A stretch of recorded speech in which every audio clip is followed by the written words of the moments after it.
Chapter 15. A huge thunderstorm woke us early Friday morning. Lightning lit up the sky, and rain pounded our roof and windows. I had hoped that the morning rain would make the courtroom more bearable, but the rain stopped early, and the humidity it left behind only made the air in Sumner hotter and heavier.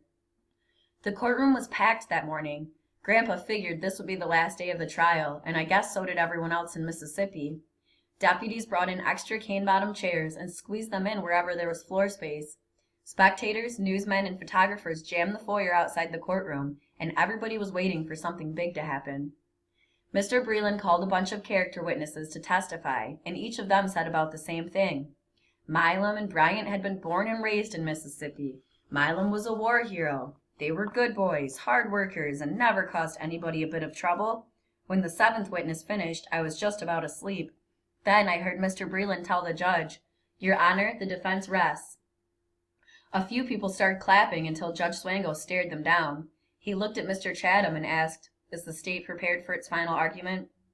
Mr. Chatham nodded, walked to the jury seats, and faced them, looking at each juror one at a time.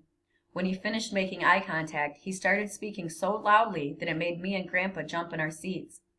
He reviewed all the details, the eyewitness testimony of Mose Wright and Willie Reed, the prior confession of Bryant and Milam to kidnapping, the positive identification of the body by Emmett's mother and others. Then he became very serious. He stopped pacing in front of the jury, took a deep breath, and continued with the last part of his speech. "The first words that entered this case, 'I want the boy from Chicago who did the talking at Money,' were dripping with the blood of Emmett Till. As far as the state of Mississippi is concerned, this is not about race. It's just another murder. But I want to say to you that the murder of Emmett Till was a cowardly act and a brutal and unnecessary killing of a human being. His abduction at gunpoint was unjustified. This was a summary court-martial with a death penalty. That child had done nothing that would cause the defendants to invade the privacy of that home. When Bryant and Milam took Emmett Till from the home of Uncle Mose Wright, they were absolutely and morally responsible for his protection. I was born and bred in the South, and the very worst punishment that should have occurred, if they had any idea in their minds that this boy did anything wrong, was to take a razor strap, turn him over a barrel, and whip him. I've whipped my boy, you've whipped yours. A man deals with a child accordingly as a child, not as a man to a man. The killing of Emmett Till was a cowardly act committed by the two defendants you see sitting before you. I know what you are and where we are, but I beg you to put aside race, tradition, and prejudice, and consider the facts of this case that we have so clearly presented. This is not an issue of Negro versus white. This is not an issue of North versus South.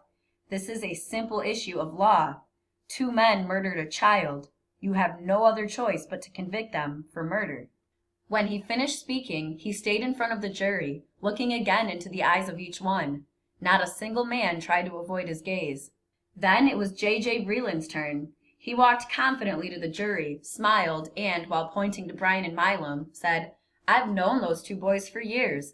They're men of good reputation, respected businessmen in the community, what I'd call real patriots, 100% Americans. This trial has been a waste of the state's time and money. The prosecution talked generalities because the facts just didn't bear out the guilt of these defendants. Where's the motive?" he shouted. "Where's the motive? It's plain and simple that the state has no case, no evidence, no identification, no motive. They claim that Till's wolf whistle at Mrs. Bryant at her store and Money gave my clients enough reason to kill the boy, but both these men have testified to the authorities that they released the boy, unharmed, after his abduction because they determined he was not the one who had done the whistling. In no way did the state link up the dead boy with these defendants. Mrs. Bryant's own testimony did nothing to implicate Till in the incident at her store. She made it clear that Till never had anything to do with her, that she'd never even seen the boy. So why, I ask you, would her husband go out of his way to injure a Negro boy who had committed no offense against him or his family? The only testimony that suggested Emmett Till did anything in connection with these defendants was Mose Wright's testimony that he had heard that the boy had done something. However, any fool knows that if Mose had known Emmett Till was involved in something down there, he would have gotten him out and whipped him himself. And how could old Mose Wright tell whether the alleged kidnappers were white or black when he had flashlight shining directly in his face in a completely dark house? It was so dark that night that Mose couldn't even determine the make of the abductor's car. Then he claimed the man identified himself as Mr. Bryant. I ask you, how many Mr. Bryants are there in the state of Mississippi? Had any of you gone to Mose Wright's house with evil intent, would you have given your name? There's nothing reasonable about the state's theory. If that's identification, if that places these men at the scene. He paused a moment, then shouted each word. Then none of us are safe. I wouldn't put it past the NAACP and other northern rabble-rousers to plant a body in the Tallahatchie River and claim it was Till. There are people in the United States who want to destroy the way of life of Southern people. The state did not prove the body was Till's. It couldn't have been. You heard witnesses, qualified professionals, testified that the body had been in the water 2 weeks or more, while Till had been missing only 3 days before that body was found. Believe me, there are people who will commit any crime known to man to widen the gap between the white and colored people of the United States. They would not be above putting a rotting, stinking body in the river in hope it would be identified as Emmett Till. My friends, these cold, calculating groups, along with the northern media, are doing everything they can to disrupt this trial, to destroy the South. I am sure that every last Anglo-Saxon of you has the courage to free these men in the face of that pressure. We have got to use our legal system to protect our God-given freedoms. If we do not, we have sinned before God and before our fellow citizens of the great state of Mississippi.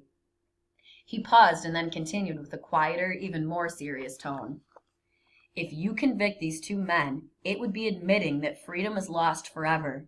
I'll be waiting for you when you come out from your deliberations. If your verdict is guilty, I want you to come to me and tell me where is the land of the free and the home of the brave.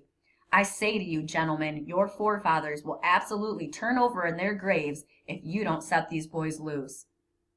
When Mr. Breland finally sat down, the judge sent the jury out of the courtroom to decide whether or not Bryan and Milam were guilty. It seemed like a simple case to me. Mr. Breland's argument was so full of holes that even I could see he didn't have a leg to stand on. There was no doubt that Bryan and Milam were guilty, and I was sure that the jury would see it the same way. A few people left the courtroom, but Grandpa and I stayed in that sweatbox and waited. It had been a long week, and Grandpa looked exhausted. When the jury was dismissed, we talked a little, but then he dozed off, and I decided to let him sleep. I figured the jury would be out for quite a while. But barely an hour later, they came back in. When the judge asked them if they had a verdict for Bryan and Milam, the foreman stood up. Yes, sir. He cleared his throat and read from a paper he held. We find the defendants not guilty. The words triggered cheering and celebration. Bryan and Milam shook hands and slapped backs with their lawyers. Then they turned and kissed their wives. Somebody handed both of them cigars, and Milam lit his up immediately. Now that the trial was over, photographers were free to snap photos, and flashbulbs were going off all over the room. People acted like it was the 4th of July, and the Korean War had just been declared over. But in the midst of all that celebrating, I felt like someone had knocked the wind out of me. How could the jury find them innocent? These 2 men and others had murdered a boy, and now their fellow citizens had not only turned them loose, but were celebrating. It made me sick, and all I wanted to do was get out of there, out of Mississippi, and back home where things and people weren't so crazy. Grandpa didn't cheer and clap like most white people in the courtroom. As soon as the verdict was announced, he slumped forward and rested his head in his hands. He took several deep breaths, and a few minutes later, when he sat up, he looked better, almost relieved that the trial was over. Before we turned to leave, Milam, who was swarmed by reporters and friends, turned, looked right at Grandpa, grinned, and gave him the thumbs-up sign. Grandpa acted like he hadn't seen it. It took a while for the crowd to thin out enough for us to leave the courtroom. When we got to the foyer, an NBC TV reporter was interviewing Sheriff Strider about the trial. Is it true, the reporter asked, that you've been getting hate mail ever since the arrest of Bryan and Milam? I'm glad you asked me this, said the sheriff as he looked into the camera. I just want to tell all those people who have been sending me threatening letters that if they ever come down here, the same thing's going to happen to them that happened to Emmett Till. The reporter asked another question, but by then I was too far down the hall to hear what he said. Besides, I didn't want to hear anything more about this case. I'd had all that I could take.